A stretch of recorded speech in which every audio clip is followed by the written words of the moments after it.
Good morning everyone. कसे आहात तुम्ही सर्व? मजेत ना? मजेतच असायला हवं.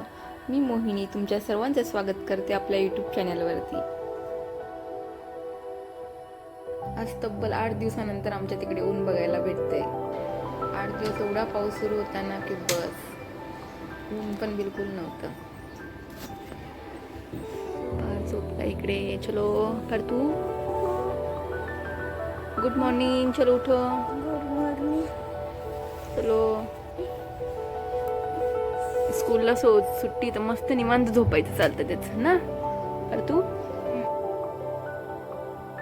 8 दिवसापासून एवढा पाऊस चालू होता ना आमच्या तिकडे, तर स्कूलला पण सुट्टीच होती, कारण स्कूलच्या बाजूबाजूला पण खूप पाणी भरलेलं होतं. पाऊस रात्रंदिवस पाऊस चालू होता, त्याच्यामुळे निवांत 4-5 दिवस पार्थने पण खूप आराम केला.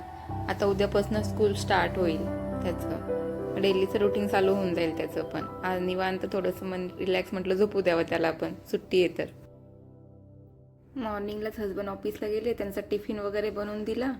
त्याच्यानंतर आपलं डेलीचं रुटीन, आपलं कामं चालू झाली. मग वॉशिंग मशीनला थोडं सकाळी 7 वाजता पाणी आलं होतं, मग थोडंसं कपडे वगैरे मशीनला लावून दिली, कारण आज ऊन पडले. म्हटलं चला थोडंसं कपडे तरी सुकतील, कारण 5-6 दिवस पाऊस होता तर कपडे पण बिलकुल सुकत नव्हते. जरी मशीनमध्ये धुतले तरी पण सुकत नव्हते. म्हटलं चला आज ते पण कपडे वगैरे मशीनला लावून दिले थोडेसे. 2 दिवसापूर्वी बेडशीट धुतलं होतं, ते आज सुकलं. अशी तर हालत चालू आहे इकडे. बाकी तुम्ही हा व्हिडिओ कुठून बघताय मला कमेंटमध्ये नक्की सांगा. तुमच्या तिकडे पावसाचं कसं वातावरण आहे? पाऊस आहे की नाही तुमच्या तिकडे, तेही मला कमेंट करून नक्की सांगा.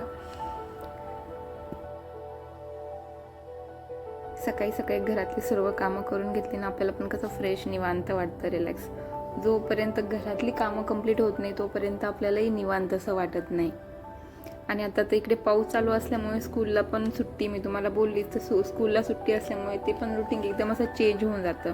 डेली कसं स्कूल वगैरे चालू असलं की आपलं पण रुटीन मस्त चालू असतं. मुलांना म्हणजे स्कूलमध्ये नेऊन वगैरे सोडणं, हे ते सगळं रुटीन मस्त चाललेलं असतं. आणि एवढ्या दिवस सुट्टी गॅप पडली की बोर असं होऊन जातं एकदम. हे बेडशीट 2 दिवसानंतर सुकलं, म्हटलं चला याला पण आता घडी वगैरे करून हे कपडे वगैरे थोडंसं व्यवस्थित ठेवून देते, म्हणजे कसं छान फ्रेश वाटतं. मला असं वाटतं ना, प्रत्येक गृहिणीने घरातले कामं तर करणं तर गरजेचंच आहे, पण ते घरातले कामासोबत आपलेही काही छंद जोपासले पाहिजे. आपल्याला एक कशामध्ये आनंद भेटतो ते सर्व काही केलं पाहिजे, त्याच्यासाठी आपण टाईम दिला पाहिजे. तर मी आता पटपट चला घरातली कामं वगैरे सगळे आवरून घेते. आणि 8 दिवसापासून घरामध्ये खूप बोर झालं आहे. तर फ्रेंडचा, मैत्रिणींचा पण माझा कॉल वगैरे झाला आहे की आपण संध्याकाळी कुठेतरी थोडंसं बाहेर जाऊया. तर बघू, थोडंसं राऊंड मारून आलं की थोडंसं माइंड फ्रेश वाटेल. थोडंसं राऊंड मारून बाहेर संध्याकाळी थोडंसं जाऊया मैत्रिणींबरोबर, असं प्लॅन आहे माझं. आणि थोडंसं पार्कचं पण मला थोडंसं ट्युशनचं वगैरे ते बघण्यासाठी पण जायचं आहे बाहेर. ते पण एक काम आहे, तर ते पण करून घेईल. आणि इकडे चला आता घरातलं आवरलं, आता पार्थला थोडंसं जेवायला दिलं, त्याच्यासोबत मी पण जेवण केलं. जेवणमध्ये इकडं मी आज मठाची डाळ बनवली आहे, हा पापडाचा चुरमा बनवला. मठाची डाळ कारण की आता पाऊस असल्यामुळे ना भाजीपाला वगैरे पण मार्केटमध्ये अवेलेबलच नव्हतं, त्याच्यामुळे आता हे कडधान्य वगैरेच आम्हाला असं इकडे बनवावं लागलं. ते छान लागतं पावसामध्ये, भाजीपाला एवढं छान पण लागत नाही पावसामध्ये. आणि इकडे जेवण झाल्यानंतर पटपट लगेच भांडे वगैरे पण मी सर्व घासून वगैरे घेतली. भांडे वगैरे पडलेले असले की आपल्याला पण निवांत आराम पण करावं वाटत नाही. जेव्हा जेवण चालून भांडे वगैरे घासून घेतली तरच आपल्याला निवांत रिलॅक्स वाटतं. नाही तर भांडे जर बेसिंगमध्ये पडलेली असली, मी बेडवर जाऊन आराम करायला लागली की लगेच मला आठवतं की बेसिंगमध्ये भांडे पडलेली, चला कधी घासून घेते. त्याच्यापेक्षा मी जेवण झालं की पहिले ते आवरून घेते, नंतर थोड्या वेळ मग आराम करते, असं आहे.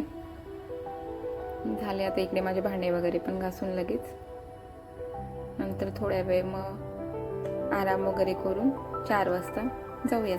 4 वाजता पडूया बाहेर थोडंसं रिलॅक्स.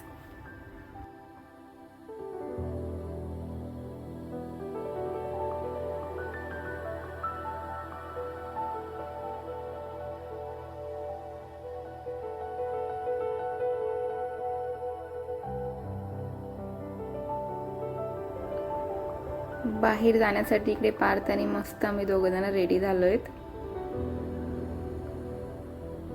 पार्थ पण खूप खुश झाला आहे. तसं तर बोलत होता, मम्मा तुम्ही सर्व लेडीज आहे, मी काय करू तुमच्यासोबत येऊन. मी बोलले नाही बाळा, चल तू पण, छोटाच आहे तू, चल, तुझं ट्युशन क्लासेसचं पण बघायचं आहे. त्याच्यामुळे तो आला नाही. तर बोलत होता मी गार्डनमध्येच खेळतो खाली.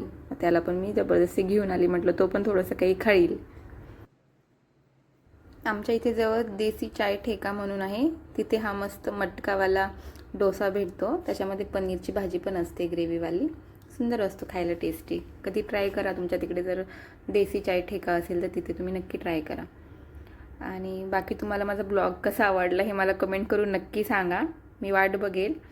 आणि अशाच आता नाईटच्या एका व्ह्यूसोबत माझा ब्लॉग इथेच एंड करते friends. So take care, bye, good night.